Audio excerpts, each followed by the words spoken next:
Oh, yeah. Welcome to episode 99. Almost hitting 100, son, of the Permaculture PIMPcast, where PIMP stands for Permaculture is my passion.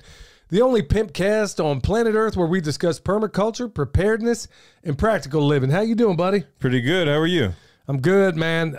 We'll talk about the level of good here after a while, but it's not bad at all. Hey, y'all, as always, this episode brought to you by Hickory Ridge Soap from twooldcrowshomestead.com. Turn that simp into a pimp. Bam! Also, Heaven's Harvest, y'all, 10% off with promo code PERMA, P-E-R-M-A, P-E-R-M-A. And y'all, I got to say, I could not be more pleased with those seeds.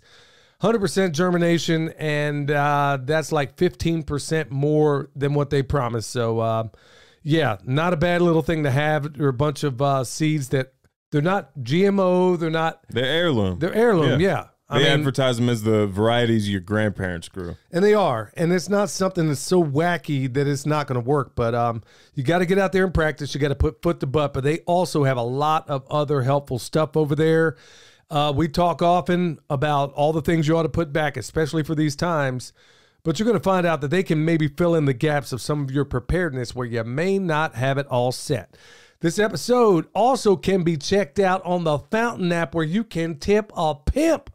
Go over there, check us out, listen to all your podcasts over there, and don't forget to check out my man Jack Spearco's Survival Podcast and all the other podcasts over there right after you check out the Permaculture PIMPcast.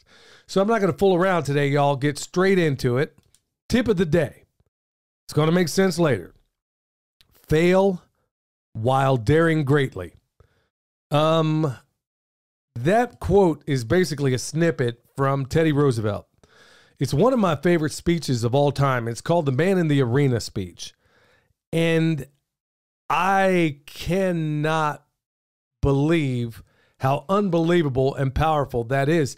Now, I got a love-hate with Teddy Roosevelt for a whole variety of reasons. I could actually do shows and shows and shows about the reasons why. But that speech is paramount, especially to everybody out there. I want you to check it out. Just Google Man in the Arena speech by Teddy Roosevelt. I was going to ask, how do they find it? So Man in the Arena? Man in the Arena, Teddy Roosevelt. Go read it for yourself. And by the time we're done here today, I think it's going to make sense. But the part I want you to remember, it's the one thing I got drilled into the head of my niece, who had this intense fear of failure about certain things. And I said, look, every time I get a chance, I ask her, how do we fail? And she says, while daring greatly. Okay? It's going to make sense here in a minute, y'all. All right, y'all, we're going to get straight into the farm news. Your mama's been out there canning like nobody's business, son. Yeah, she's been canning. Okay. So I'm on the carnivore diet, and mom's been canning strawberry jam all day. All day. All day. And yesterday, too. Yeah. Yeah. So and that's she didn't a bit even of a put struggle. a dent. She did not even put a dent in those strawberries out there. No. Man, sadly, There's some freeze drying. Well, I don't know if it's currently running, but there's some getting prepared for the freeze dryer. Yeah, I mean, we're having that freeze dryer go night and day this time of year. I mean, it's saving our bacon in so many different ways. But your mom, part of it was, I mean, we give it a lot away, but part of her impetus for doing this is like she just felt it in her heart. She told me that she really feels the need that we need to put back every single thing we possibly can. Yeah. That's not a bad idea. Before this freeze dryer, you know, it's just can. Yeah. Freeze dryer takes a whole lot of it. I mean, it buys you so much time, and then it preserves it forever and a day with all the nutrients still locked in. Gotta say, man, that's probably one of the best purchases we ever made. Oh, for sure. All right. And if you want one, aren't they linked down below? Yeah, we got that too. Yeah. Yeah. We always talk about that at least in the third segment. But yeah, that freeze dryer is definitely saving our bacon. Has been for 2 years now and haven't had any problems with it. Just keep up on the maintenance, which today you drain the oil on that thing, right? Yeah, filtered it, added some new oil. Also, we got to replace the filter on that one. Replace the filter on the actual filter itself. But yeah, I mean, the maintenance is really easy. Well, it's funny you mention that because as far as our preparedness items, like things like this, I heard Pinball Preparedness talk about the other day, all these little items that you need to be putting back. Yeah. And I don't care how good you are at this, or if you've been doing it for 2 decades like us, it doesn't matter. There's always some hole in your game. And then, believe it or not, he said something that struck a chord with me, and it had to do with socks. And I was like, okay, I need to go order more socks long before wintertime rolls around. So I like those Cloudline socks. I like those darn tough ones. Well, I like them too. Yeah. I like them too. And I love the fact that you give me a lifetime warranty on socks. I know you probably got a good product. So I went over there and I ordered some of those. But then in addition to that, it made me think, okay, what else don't I have? So while I was sitting there, I'm waiting on something. It's late night, and your mom's already back there sleeping, and I'm out there working on something. And I'm like, okay, well, there was that thing from Skywatch TV, that latest video series that came out from Skywatch TV. I want to get that, so I ordered that.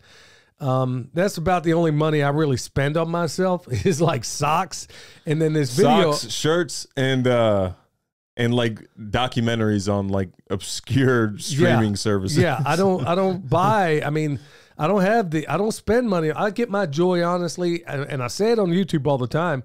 The biggest joy of my day in terms of the work I do is seeing animals on new ground. I don't care what it is. Yeah. When I see them on new ground and I see how happy they are, you know you're doing it right. So, that's where I derive a lot of my joy. But anyway, I got on there and I was thinking, okay, what other things do I need? So I got another sock brand I thought I'd try out because the ones I wanted were sold out.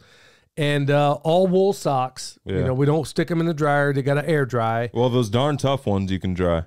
Well, I don't They even dry. say on the package you can dry them. Man, I go right back to what Eric Sider always said. The whole notion of cooking my clothes, I never liked it, especially when it comes to wool.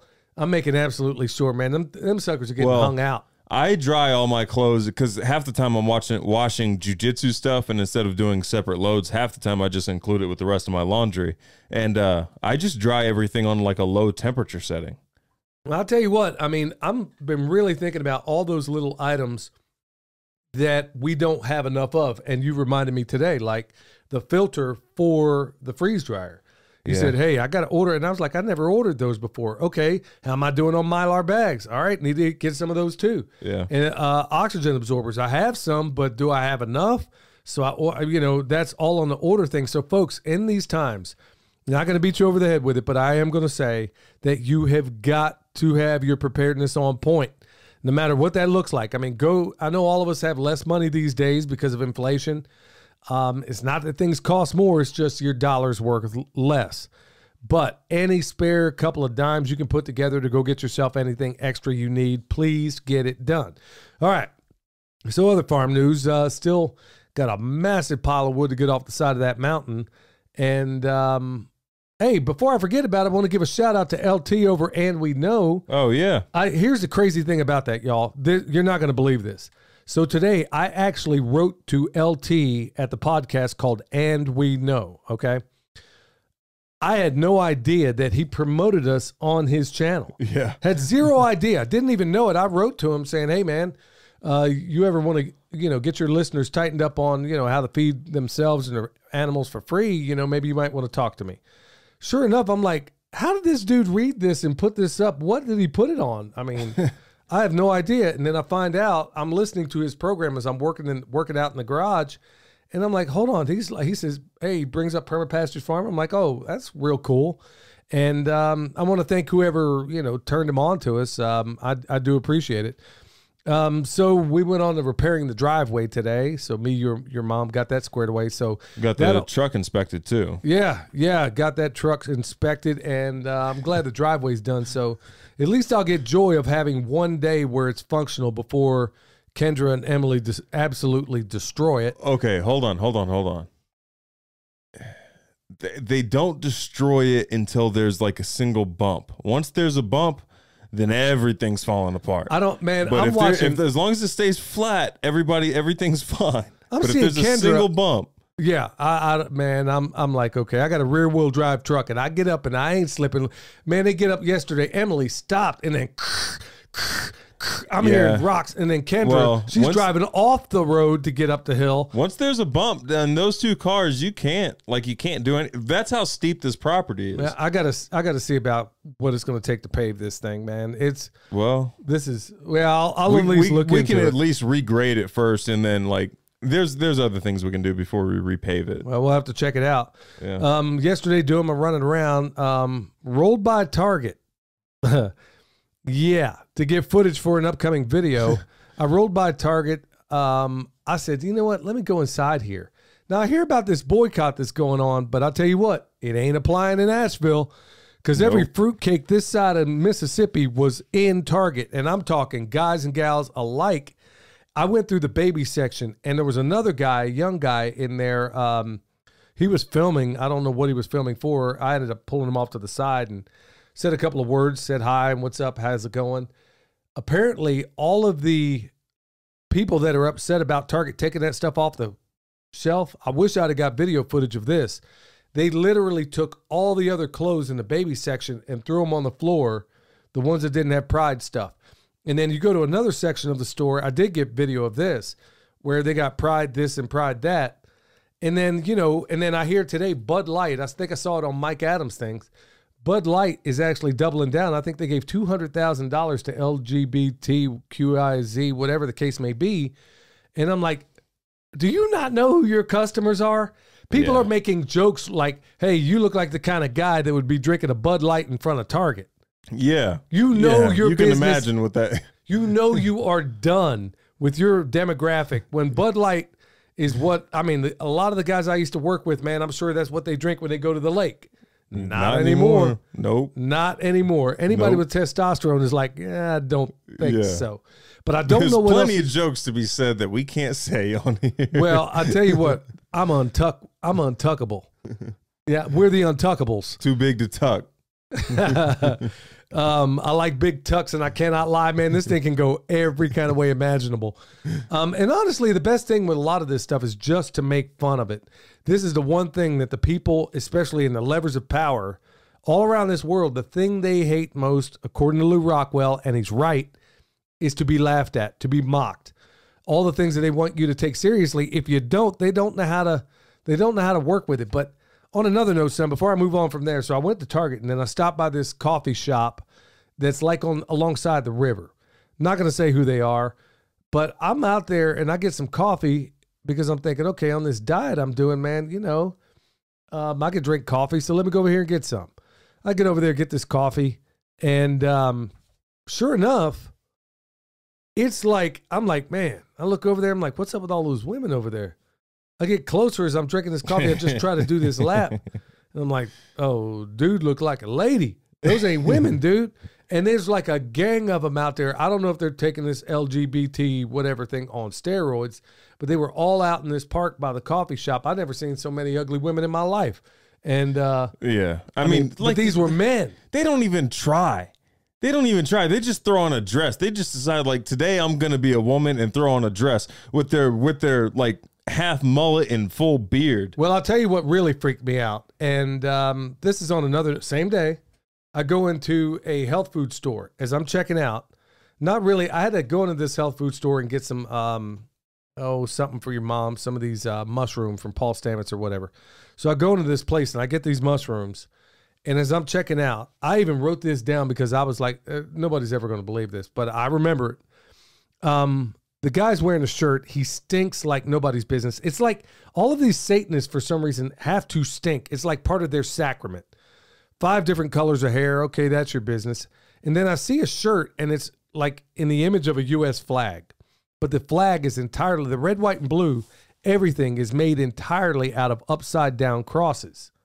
Okay? Yeah. And I wish I had my phone right now, but it had a little thing, and it was like, oh, shoot. It was something like, one nation, no God. That's what it said. Yeah. On this shirt. And I'm looking at this guy, and I look down, and ordinarily I'd be upset and angry, but I felt pity for this guy. I prayed for him as I left. And I'm like, man, I can't even believe it. Every time you go to Asheville, I'm telling you what, you will find more self-avowed Satanists than you will Christians. Yeah, the first thing you walk into at not Books A Million, what's it called? Barnes and Noble, or like witchcraft or Wiccan books or like spell books or whatever. It's not Bibles. No. And it makes me wonder how ripe for judgment we must be. Hey, y'all, before I forget, coming up here before long is going to be the Heritage Life Skills Festival. It's going to be July 21st through the 23rd. You got that listed down below, son? I believe so. If not, it will be this episode. All right. So we were supposed to have it last episode. Hopefully it's there. If not, I want to remind you we're going to be there, but I'll tell you who else is going to be there. More important, the guy who wrote the book 1 Second After, William Forstchen, Dr. William Forstchen. He's going to be there, keynote speaker. You're going to want to go to this one, y'all. And plus, I'm telling you what, that Carolina Readiness store out there is off the meat wagon. Yeah, I still haven't been there. I want to go. Yeah, that place is really, really awesome. And honestly, that town is just so cool. So many good places to eat. Didn't seem like it was woke to me. Not me and your mom didn't spend a whole lot of time there, but it was good food where we ate. So it was definitely good to go. All right. With that said, y'all, we're going to get into my pastor, homesteading pastor. Be sure you check him out on YouTube. Hello, everyone. This is Pastor Lon. The Bible says in Philippians chapter 4, verses 6 and 7, said, "Be careful for nothing, but in everything by prayer and supplication with thanksgiving, let your requests be made known unto God. And the peace of God, which passeth all understanding, shall keep your hearts and minds through Christ Jesus." You see, we're not to be anxious about anything, but be prayerful about everything, and be thankful of the things that we pray about and the things that God has already blessed us with, and make our specific requests unto God. By doing this, the peace of God will come upon us that the world cannot understand. They can't comprehend the peace that passeth all understanding. And it will keep our hearts and our minds secure through his Son, Jesus Christ. You see, inaction breeds fear. The only reason a bully keeps bullying is because you don't fight back. Fear is the path that leads to the dark side. Not only that, we can gain strength, courage, and confidence by every experience in which we really stop and look fear in the face. Remember this in closing. The more peace we have, the less fear we have. Amen to all that. Does he know the topic? Yeah, Did he know the topic? Yeah. I actually asked Pastor Lon. This is the only time I've ever asked him for a specific message. It's all going to make sense here, y'all. And be sure, go over there, check out his YouTube channel. I really enjoy the thing with him and Miss Robbie. Every time they're on that front porch, they are doing astonishing things over there, but honestly, you can get fed. Remember, man should not live by bread alone, but by every word that proceeds from the mouth of God. And we get a lot of our guidance over there from Pastor Lon. Does a whole lot for all of us. So go over there, check him out, subscribe. You'll be glad you did. I was going to say, man, he really did have this place tapped.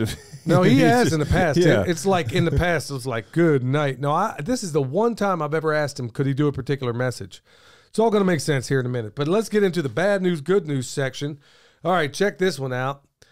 Oh, man, it wasn't long ago I was in Arizona. Arizona announces limits on construction in the Phoenix area as groundwater disappears.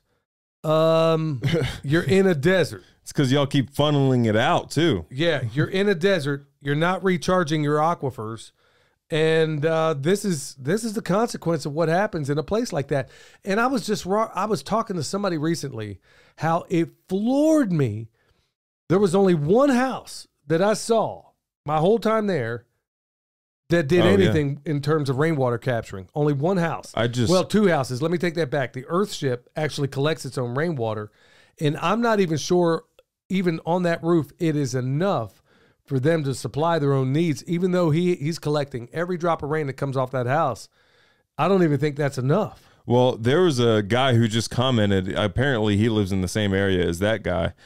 He said he has a couple rental properties and they can't, he won't rent out a house unless they have a basic understanding of basically permaculture. That's what I'm talking about. Yeah. Yeah, I didn't see the entire place, but I just couldn't believe how few people are actually collecting water in a desert. So, Peter out there in that Earthship, man, if it ever goes dry, everybody out there where he was had a well.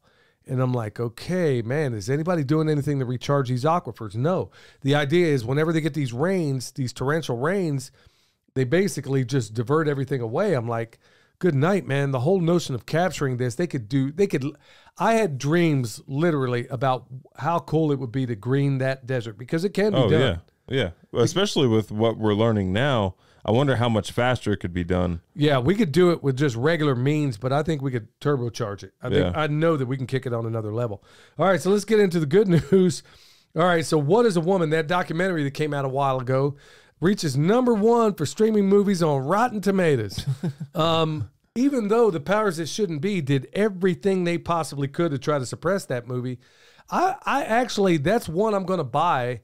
I'm actually going to go rent it, buy it, whatever the case may be. When I saw that article, I'm like, I remember when it first came out, and I think it came down from the Daily Wire. I was like, I'd really like to check and see what this is. I mean, I'd like to see somebody make this argument or what the argument is from the other side. I'm thinking, okay, that's good news to me because it seems like this wokey, despite what these corporations are doing, the people that are that hyper, quote, woke, are starting, I think, to wake up because the days of darkness have a way of making you see the light. Yeah. This is why I always told people, why are you so fearful? Why are you apologizing to the weakest element of our society? I never understood this. You know, you say maybe you misspeak or whatever, and then you go on this apology tour. Believe me, folks, in my former life, I was trained as a Marxist in my former life as a union rep in the union, okay? I was trained. Whenever you apologize, they double down on their attacks. I can list chapter and verse of all the people who may have said something wrong. If they would have just said, hey, yeah, I said it. What are you going to do about it? I'm a pimp. P-I-M-P. If they would have done that right from the get-go, they would have never had any problems. The vitriol would have came out there. But then they go on these apology tours, and then they get disbanded anyway. But think about it. Every time we do woke, every time we go to, let's say, woke conferences, no vendor at any woke conference makes a dime. And the hallways are funky. Yeah. Every single time. The people are funky. Nope. No, I mean, you don't make a dime. Yeah. But I'm like, so that's when it hit me. Why is everybody kowtowing to these people? They're not going to buy your stuff anyway. They're going to yell and carry on. They're not buying anything. Why do I care? Even if you bought my stuff or not, it's not worth my self-worth to sit here and play along. So I'm glad that movie, I don't think there's as many people. I really think people are starting. It was hard for me to see it, but maybe not the people around us, but I think people more and more are starting to fight back. But also, they're doing free promotion. If they're protesting you, they're just telling more people about your brand. And then there's going to be more people that support you just because those types of people are protesting you. Well, protest me all you want, because I can tell you right now, I'm going to make the most viral video you ever saw in your life. The next time somebody asks me to put on a mask. We've been trying to get canceled. Yeah, they're going to cancel me when this happens. Because I promise you, I'm going to roll right up into that bakery, buck naked, with a mask on, and say, and then when they try to throw me out, I'm going to say, what? Is it because I'm black? And record the whole thing. It'll go on Patreon, right? No. This thing's we can't go on Patreon. It's going on YouTube. We can't put it on YouTube, Dad. It's going to get blocked before we even upload it. Yeah. They check videos before it even goes up now. You can black out the relevant parts. Because honestly, plus I don't want to be the one responsible for a lot of people no longer thinking all men are created equal. So we're going to have to black out some stuff there. Hey, and honestly, let's we can't do a black there area that's just dragging by like a tail. All right, let's not get too blue here. But the point being is that, like I said, the best thing, like JP, the reason why he is so unbelievably successful is that he mocks the lunacy. That's his really full what name? It's going to take. JP with Awaken with JP, is that it? Yeah, Awaken with JP. Yeah. The reason why he and Brewer, man, I can't think of his name, Dan Brewer, Jim Brewer. The reason these guys are so successful at what they do, first of all, the people on these hardcore lefties, these wokens that are the least productive people on the planet, they don't get this kind of humor. It's like if you go to Seattle or Portland, nobody laughs. Nobody smiles. None of that goes on because it is everybody's, first of all, a stoic, even though they don't know what that means. That thinks you just walk around like stone-faced, and that's what a stoic is. Anyway, let me get on to this other good article. More than 80% of Anderson Cooper's $12 million salary is paid by Pfizer, warns RFK Jr. Like an RFK Jr. every day, even more and more and more. Yeah, I mean, that's already more information than Donald Trump gave during his whole presidency. Yeah, but you know what else I'd like for him to point out? and it could be him. I want to know how much money Sean Hannity and all those the reason I can't stand the people like Sean Hannity the most is because they are the consummate definition of Cicero's speech that he gave to the Roman Senate. Folks, another thing you want to look up, The Enemy Within. The Enemy Within speech by Cicero. And you're going to find out the most dangerous person out there is the enemy within. You got Hannity, Pawn Vanity, as Michael Savage used to call him, literally going out there wearing CIA lapel pins, so you know who he's working for. He's like a NASCAR driver. You got him, and you got all these others going out there telling everybody, go get jabbed up, go get whatever. Hannity, Levin, all the rest of them. I want to know how much money they get and where it comes from. Yeah. Because I'll bet money as much, maybe not as much, but nearly as much, comes from Pfizer to all those people over there that claim to be on the right. The same people that were going out there telling you and your family to go get poisoned up. All right, y'all, when we get back in, we're going to have a special guest on the Permaculture PIMPcast.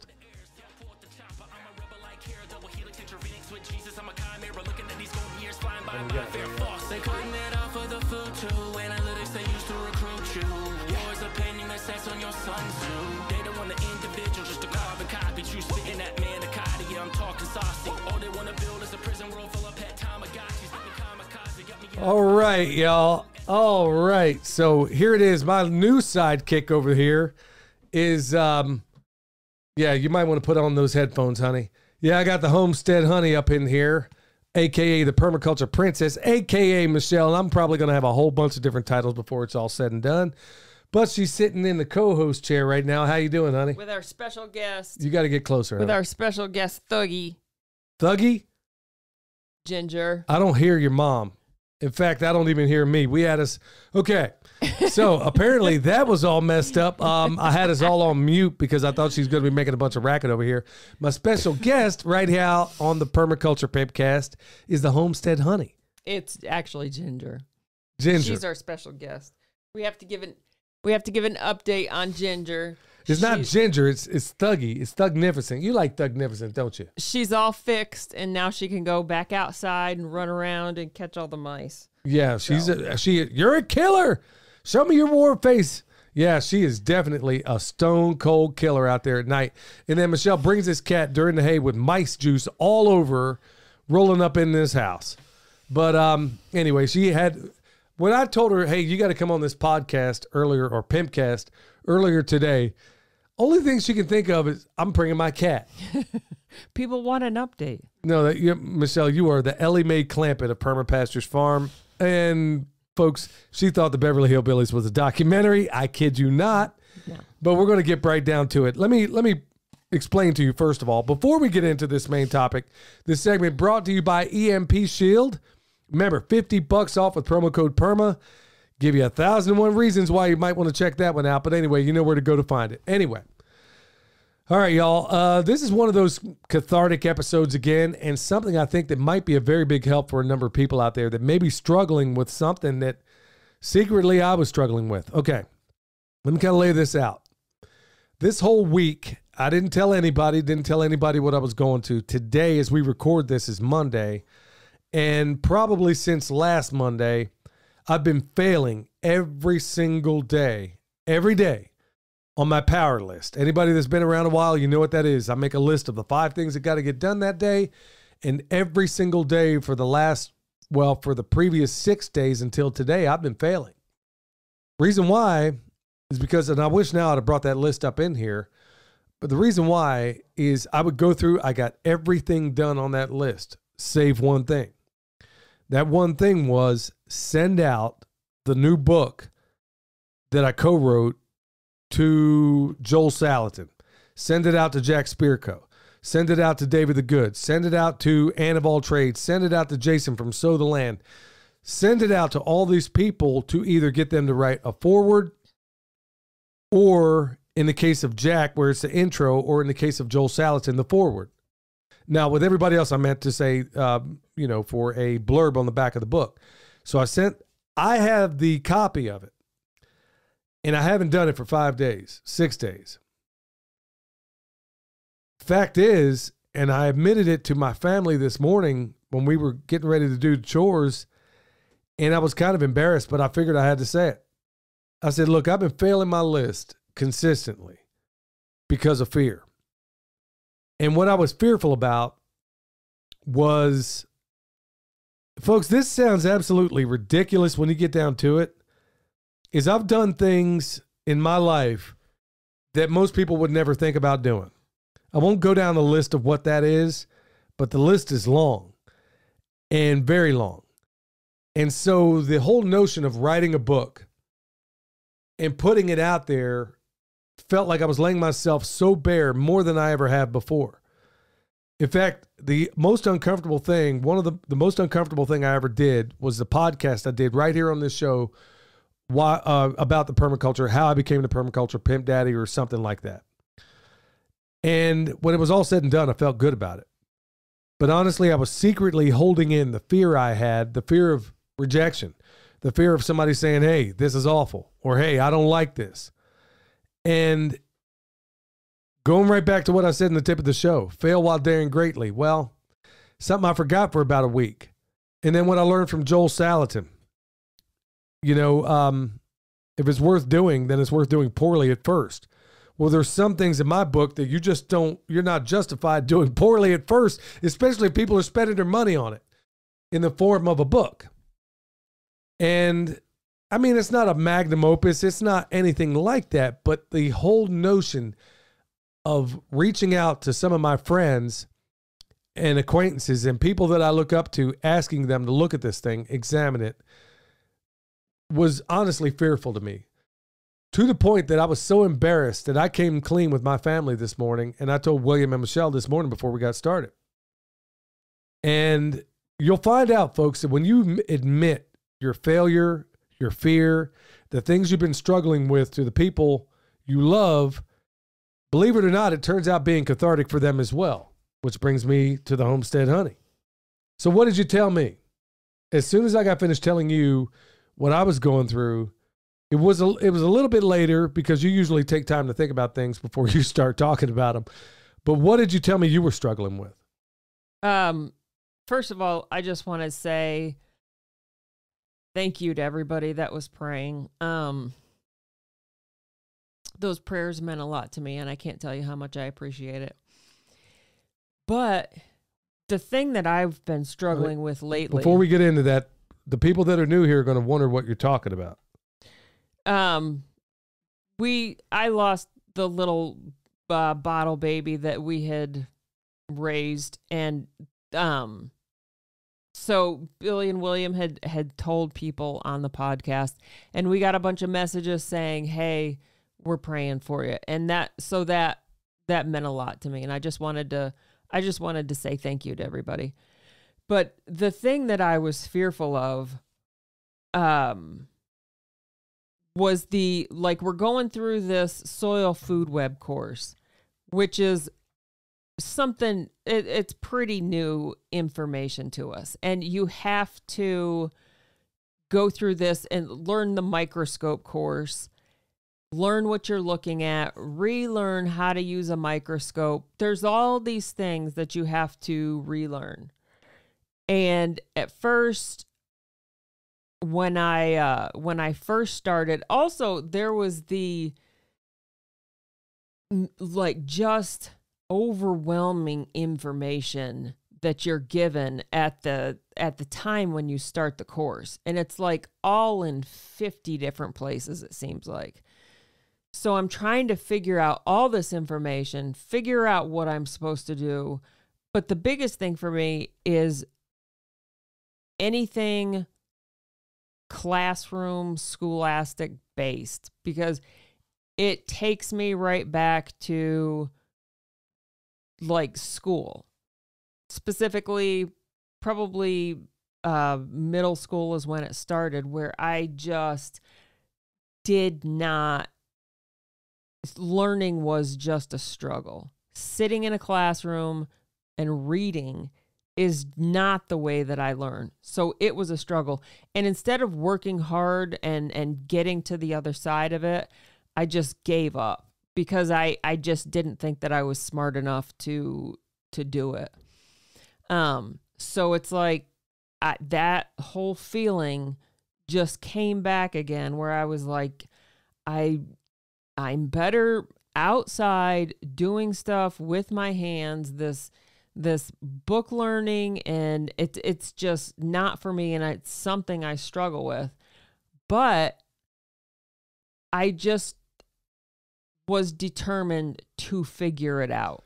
If I have to break it down in like just get through one day at a time, I am going to figure this thing out. Yeah, but back to the fear component. You were telling me that you had a fear. There's already a lot of fear going on in your family anyway. And we could call that one of those, maybe it's a generational curse to a certain extent. You were telling me that you were fearful about having to deal with this microscope, dealing with the unknown. So come full circle with that.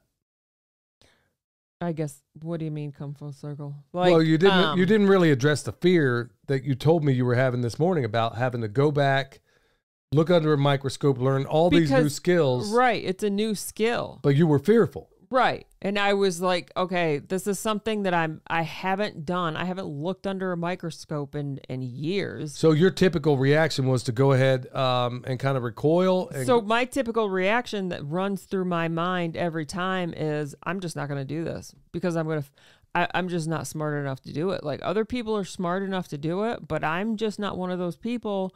And I'm not going to do it. So how did you get yourself to the point where you said, because the reason why I think this episode is so doggone important is because I get a lot of emails, and they may not actually come out and say I'm fearful, but it's implied in their questions. And in the YouTube channel as well, it's implied in what they say. There's a lot of fear going on. So how did you get yourself to say, okay, enough is enough of this fear, and I'm going to go out here and give it a shot? I just am, I have realized I can do this. Like, there are things that I have learned.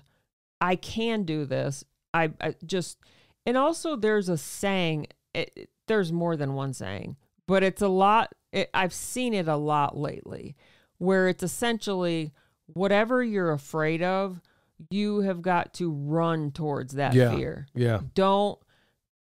And it's the opposite reaction that you instinctively have. It's to run away from it. But the reaction you should have is to just run for it and just attack it. And also another thing I've learned is if you break it down into steps, tiny baby steps, and don't think about the big picture, just do the baby steps. Get through, and eventually you're going to get to a point where all this new information and these new skills, like, you've developed. I mean, I look at how far I've come just in 3 weeks, and I feel so much like the things that I thought, okay, this is really hard, it's not that big of a deal. Right. It's just more of the unknown. But honestly, this is where I'm trying. This is why I felt this program had to be done, because when you responded to that, I said, look, you're going to have to be on the podcast tonight, because I know in particular, there's a whole lot of us out there that are dealing with this anchor we call fear, things that you will never, ever, ever try in your life, or this long list of things that you wish you had done, but you were too fearful. Look, man, and finally, I had to wind up saying to myself when it came to this, first of all, admit your shortcomings when it comes to your family, y'all. Believe it or not. When you screw up, go to them, say, I'm sorry, will you please forgive me? Lay yourself before them, ask for their forgiveness. It's different than just saying sorry. When you're fearful about these things, go to them as well. Even though by that point, I had already kind of crossed the Rubicon mentally, I didn't say anything to them, but I wish now that I'd done it a day in instead of 6 days later. Maybe I could have gotten to the other side of this thing had I reached out and said, and then when I'm sitting here thinking in the pantheon of all the things I've ever done, this should seem like one of the easiest things. But for me, it wasn't. It was this foolish fear that kept me for 6 days from doing what I know I should do. And then honestly, I spent a fair piece of today writing to all the people I cited earlier. And to my surprise, what did I tell you? To my surprise, I wrote to every one of those, and the ones that responded today not only responded favorably to me as far as doing this, in one case, they were even thankful for me reaching out to them for them to do it. So the exact opposite of what I expected in terms of my fear, like, look, you big dope, why did you put together something like this? It was exactly the opposite. But I was raised in an environment by two older brothers who, just to get themselves through the horrors of their own lives, they created these facades, this picture of tougher than they actually are kind of people, when really they're not. But they had to create that persona just to get through what it was they were doing.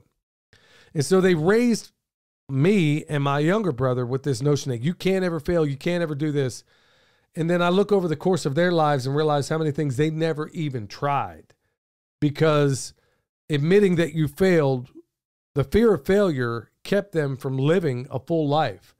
Now, I've gotten over that. Like I said, Joel Salatin himself actually got me through that. But then if you're not careful, the enemy's creeping up on the back door, like Pastor Lon was talking about. And they're giving you all these reasons why you should be fearful. And going right back to you, Michelle, in all these different milestones in your life, when you were at the University of Kansas, you were out there in Lawrence, Kansas, when you were getting your degree, and you did it with honors. And folks, she was really tough on herself, but you were like in calculus 2, knocking it out of the park and all these other things. But despite all those different milestones, I've seen you still have to battle with this, on your end, this same kind of fear. So I guess. Yeah, it just happens to be a different set of fears for me than it is for you. But everybody's got their own fears. So folks, when you were raising your little girls, like going right back to her childhood, she's the brains of the outfit around here, y'all, in so many different ways, but she'll never admit it. In fact, when she's in the company of other people, she pretends to be less intelligent. Am I wrong, son? William's back behind the camera. He's not wrong. She will pretend to be less intelligent for whatever reason. And I think it's because of fear of being intelligent, because she's highly intelligent. Folks seem to think I'm sharp. Well, she's sharper in a lot of other ways. But she has this fear. I don't know why. I think I know why, but this isn't really the place to talk about it. But there's even this fear of being too intelligent that you demonstrate. And I'm sure that's something that we gotta address in another thing. But folks, when you have little girls that are growing up, and I want you to recall real quick that story of when you were in welding school. This is after you graduated from college with honors and the whole 9 yards. And you were in welding school. This is after all this. When she's going out there, you know, going after Moby Dick in a rowboat and taking tartar sauce with her, you had this experience where a grandparents brought in their little girl. Why don't you tell everybody real quick how that went down? So, yeah, I had this fear of going to welding school because I thought, okay, they're not going to want to see a woman. Like, they're going to be just irritated that I'm there and put out, and they don't, like, I know I'm not going to fit in. But the opposite was true. They were very welcoming and very helpful. And I think they were just happy that, you know, somebody was taking an interest in it. And she was so good, y'all. Here's going back to her being more modest. They wanted to make her an instructor, but let's get to the little girl that came in while you were in there doing that class. Well, the little girl didn't come in, but her grandparents came in because the school would have, like, you could bring stuff in to get it repaired. So this one older couple brought something in to get it repaired, and they were grandparents. So the lady asked me, she's like, you know, my granddaughter really wants to do welding, but her dad's telling her no. He's like, would you recommend that she go into welding? And I said, absolutely. Because people are going to be so helpful. It's a hands-on thing. Not everybody can sit in a classroom and learn that way. I was that way. I mean, I wish I would have had more opportunities in, you know, high school than we did. But I told her, like, bring her, like, you could even bring her here and to the welding school and just let her just look around and see if she would like it. But I was like, I would absolutely encourage her to do welding. So the point of it being is that when you, especially, well, with everybody, with these kids, when you sit here and give them a long list of things that they can't do, then it has the same effect that it had on Michelle when she was little, because she was never encouraged to think, okay, develop your mind. Now, granted, her parents came from the same kind of, worldview that my parents came from as well, where you go out there, get yourself a good job, retire, get the class, get the ring after whatever. Well, the paradigm has changed completely, 100%. But we're saddling these kids, I really think this, with fear. And honestly, I mean, we're no spring chickens anymore.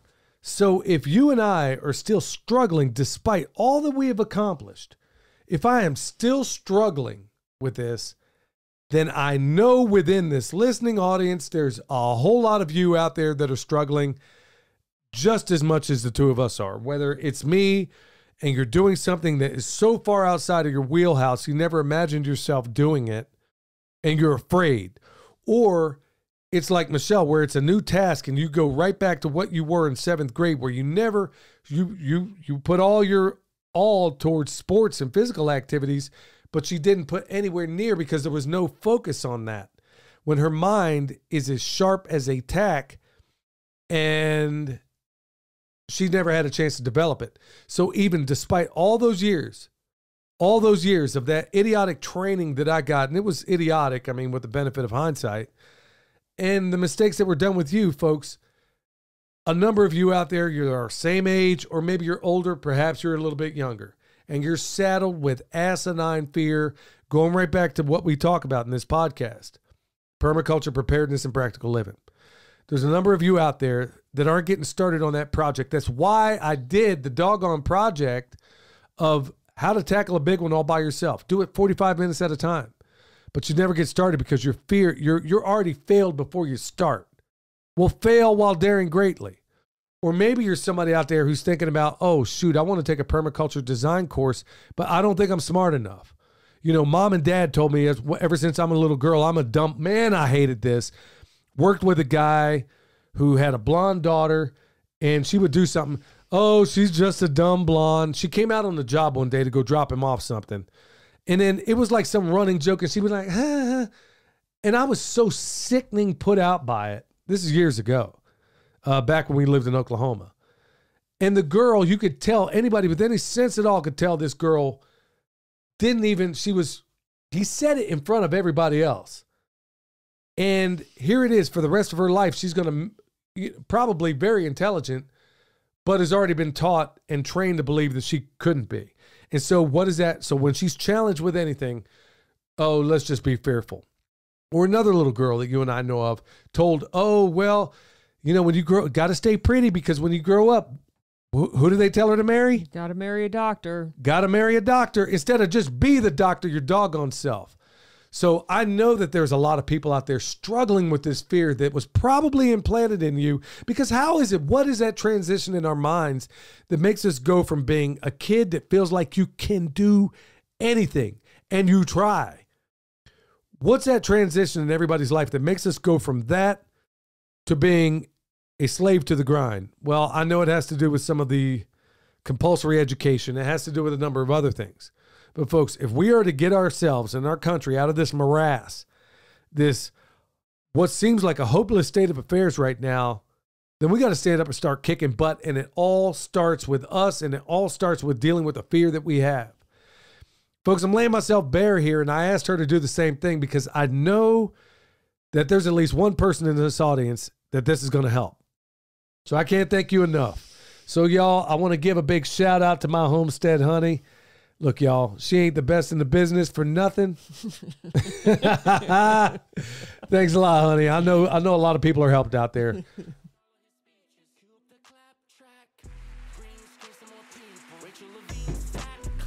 Everybody worked up about Elon, buying Twitter like he gon' save us. Left and right, squabbling while he got chips for your heads, calling him courageous. No bueno. I answer to no one, start calling me NATO. Digital cheese on the way, though. Get you a bowl of Alfredo. It's a woke summer. I need another booster. Before I hit the beach, BLM on my koozie. All righty. Always cool when we get the Homestead honey in here. AKA your mom. Yeah, it is burning up in this room. It is as hot as those two cats in a wool sock, man. Talking about socks and cats. All right, y'all. This part of it brought to you by Harvest Right Freeze Dryers. We got a link down below. Go check them out, y'all. It's one of the best purchases. Look, I understand these things are pricey, but if you can possibly swing it, make it happen. If you can't, we've given a lot of other options out there as far as putting away beans and rice and how to do it. This is one of those things where you should put some effort in trying to figure out how to acquire one, because it just saves so much of your harvest. Or team up maybe with I thought about teaming up with a neighbor before, and I was like, we're going to need it at exactly the same time. Right, yeah. It didn't make any sense. Not for me, it didn't. So, y'all, look, that's one of those cathartic episodes, because I told Michelle, I didn't finish saying this in the previous segment, but as soon as I got finished writing everybody, this is the first time I got my power list done. And I honestly felt proud. I hadn't yet heard a response from anybody. And all I know is that I conquered the fear. I don't care if at this point, everybody says, hey, this is the worst thing I ever seen in my life. It's unlikely, and I'm all about accepting constructive criticism. If you tell me, hey, this is jacked up, here's how you fix it, yeah, I'll be happy to jump at it. But honestly, when I did it, I'm like, okay, there is yet another thing I know how to do now. I know how to deal with this segment that I never thought I'd ever have to deal with. So thank y'all. I know a whole lot of people are going to be helped by that. Let me go ahead and start with Erlen. Good day, pimps. Big fan of your podcast and YouTube channel. Thank you so much. Have you looked into electriculture? I'm a beginner level farmer and came across your YouTube video. Yeah, I know it's been around. He says it's been around since the 1920s. We've never personally done it. Some people say it works great, like over at Deep South Homestead. I think Danny did a couple of videos saying it works out great for him. Other people like Pinball Preparedness have done it, and I don't know that at least it's too early to tell. I haven't personally done it, but it wouldn't shock me if it did work. There's another experiment that I want to do, but I'm not sure that I should do it. There's this other one that I heard from this German engineer a while back, and so if you go to the Great Pyramids of Giza, people think there's just 4 sides. Yeah. It's not. They're actually 8-sided. And we didn't know this until right after World War II, when a plane flew over on the solstice. And then we find out that there is a slight bevel to each side. Yeah. So there's actually 8 sides. Well, this engineer took this thing, made like a stick figure of it, and did a plant of 2 different tomato plants. One, he put a regular triangle or pyramid over it. And then he did one slightly indented to the inside like the Great Pyramids of Giza. And apparently he said that thing was off the chart, that it blew up. So it's going right back to this electriculture. Maybe there's something there. And like I said, I haven't tested whether or not this pyramid thing works. I've always wanted to do it. Just never actually made time to do it. So I'm curious to see just how that works out. Got one from the Vigorous Man on the Fountain app. Hi, both. Love the PIMPcast. Couple of things from me. The brain will use ketones for fuel when reduced carb consumption, and many find they think better when running on these, as they are a better energy source. Also, William, you will lose weight fast when low carb, as water weight is lost as glycogen supplies and your muscle diminish. Maybe carb up after you weigh in for a fight and gain a few pounds advantage. There is not that much time in between weigh-ins. You weigh in it varies at matches, but you weigh in right before you compete, basically. There's no day before weigh-in. But yeah, that's pretty cool. Yeah, out there, do some of that Popeye spinach stuff, man. Yeah, not on this diet. Yeah, doing some Popeye bone marrow. Yeah. Well, I got to say, man, also, man, I'm down to 185. Yeah, Dad weighs what I weigh now. And I'm like, okay, this is weird, because I'm getting up at 3 o'clock in the morning to go pee every single night. Now, I understand this stuff is going to hopefully level off at some point, but I'm like, okay, my energy's great. I don't have any energy crashes. It's steady throughout the day. Something of a digestive crisis as of late, but I hear that goes away too as things unfold. So we're all hoping it goes away for Dad. Yeah. Your mom's like, you got the fan on 2 different bathrooms. What's going on? So, yeah, hopefully. But like I said, I'm down. I'm 1 out of 185, but honestly, I'm like, okay, if I'm going to look flabby, dude, this can't be, man. I'm going to have to kick up the weights a little bit more and just, honestly, I'm eating almost nothing. I'm eating meat and fat, a little bit of vegetables, like Jack told me, and honestly, my satiety is through the roof. Don't feel, level energy all throughout the day, high energy, and I feel really good. So I'm going to drive on. I don't think I'm going to be doing the carnivore thing for like years and years and years or anything like that. I'm going to slowly introduce more things, because like how many fruit trees, we were talking about this earlier, how many fruit trees do we have? I've been waiting for those things to start producing. Man, I'm not going to miss out on that just because I eat meat now. Dude, I sat there, I looked at those strawberries and I almost started crying like Justin Rose. I'm like, man, you got to be kidding me, dude. All them strawberries in there, man. I think I'll find a way to boohoo. Matthew says, hey, Billy, first of all, I want to thank you for your family. You helped me find what I want to do as a career, which is to get a PDC and run a homestead. Awesome, Matthew. Second, really enjoyed your last 2 podcasts talking about compost and biochar. I enjoy listening to them while working out in the garden. Bam. Let's see here. Did he say that or you? No, he wrote that. Oh, okay. He said, I learned a lot from you, and I'm doing my first attempt at an 18-day compost pile. First flip tomorrow. I'm going to have to try out the biochar tool. You know, it just gives me such joy when I read stuff like that, because there are record numbers getting into this. I don't care how old you are, what you're doing. Matthew, take a lesson from me. Go out there, fail while daring greatly. But obviously, nobody sets out to do that. But you get to a point of mastery. Hang in there. Got one from Jay Williams on the Fountain app. Just found you all a month ago and can't get enough. I noticed you keep your black locust really small. Is there a scenario where you let them grow into a large tree? # too big to tuck. Bam. Let's get that a trending hashtag somewhere. Yeah, on Twitter where we're not. Well, wait till we come out with the t-shirts. So we're trying to figure out how to wait. We'll see what happens. See what we got for episode 100. Hopefully it'll work out. Yeah, man. As far as the black locust. Yeah, why do we keep them so small? Yeah, because I want them, now, if I were back in Texas, I would use them as something of an overstory here. And even some of the other varieties, legume trees. Here, that's not as big a concern. I use them primarily because they naturally harbor a lot of the beneficial bugs that want to attack your fruit trees, so you always want to leave them around for that. But as far as getting large, we have so many that are already large on the property that I can use for firewood that I don't have to let these guys get big. I can basically coppice them and keep them within the bounds because they will outgrow everything else around you. Yeah. And so when I coppice them, before the idea used to be that when you coppice something, it would self-prune its roots. It doesn't do that. What happens is it puts down these exudates from the plant, and it stimulates the growth of everything else around it. It's a little more of a... it's attracting the beneficial microbes, right, which stimulates everything around it because everything kind of benefits from that one act, right? Right. But I'm still going through the course, we used to think that it was because it self-prunes its roots. It doesn't make sense because the tree would just fall over. That's not what happens. It's just basically shooting down. Now, if you do it too much, whether it's you overgraze your grass, you coppice too much, it'll get to the point where it's going to die. But the point of it is the black locust, the reason we never let them get too big in most places is because we have more than enough on this property to supply all the firewood we need. I just need to leave them in bounds because if I let them go too much, they're going to actually shade out the beneficial stuff that I have out there. Right. Really great question, though. But thank you so much for checking us out. Tell everybody. Lynette. Wrong email. I can go again.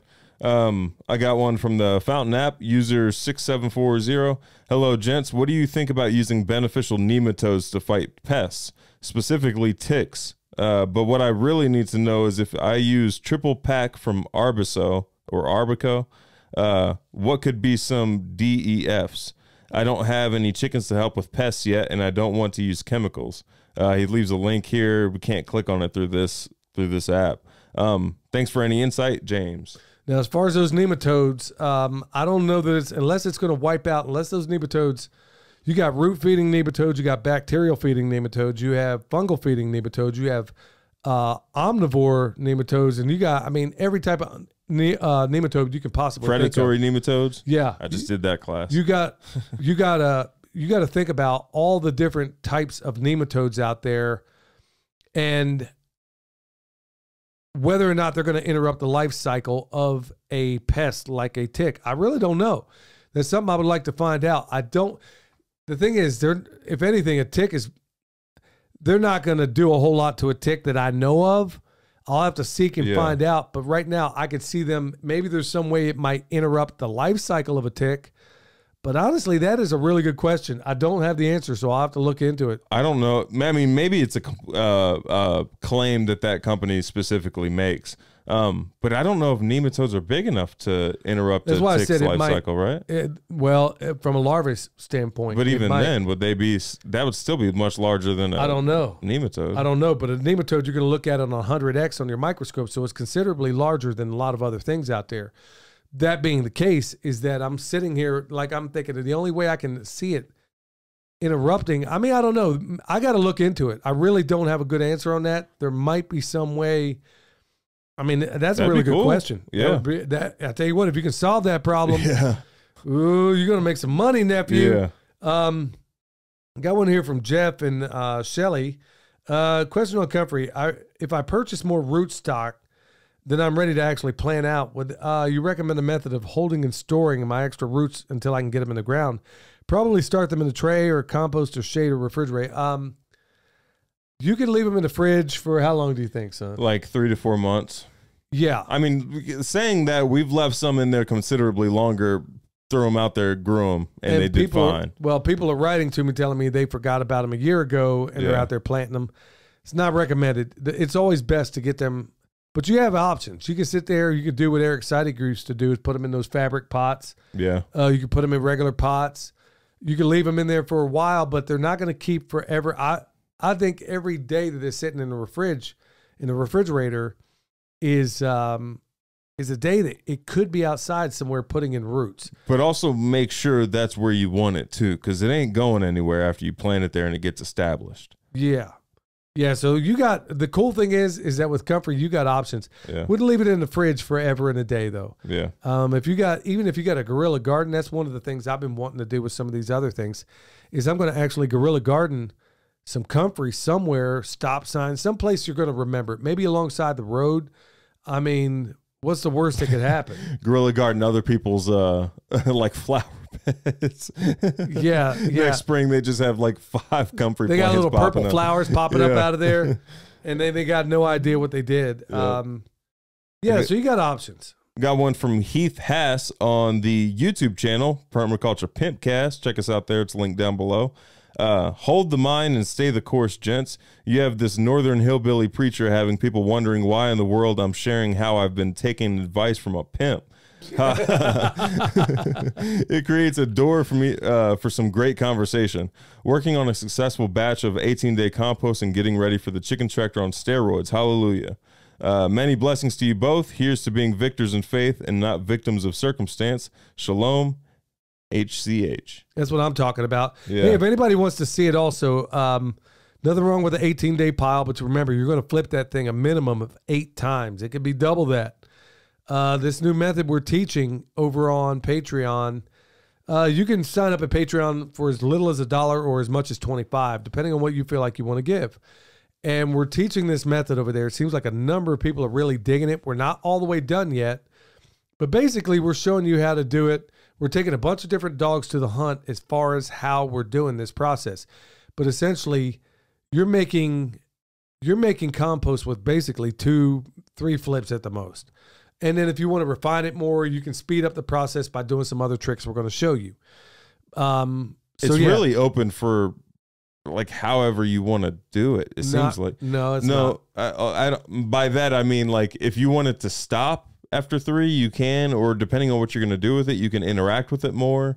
stuff like that. I'm going to show you in the subsequent weeks how you can take this thing. You can leave it right here and have like a laissez-faire approach to it. Just make sure your moisture's up to snuff, and then just sit here and wait. But if you don't mind getting a workout, you can speed up this process a little bit more.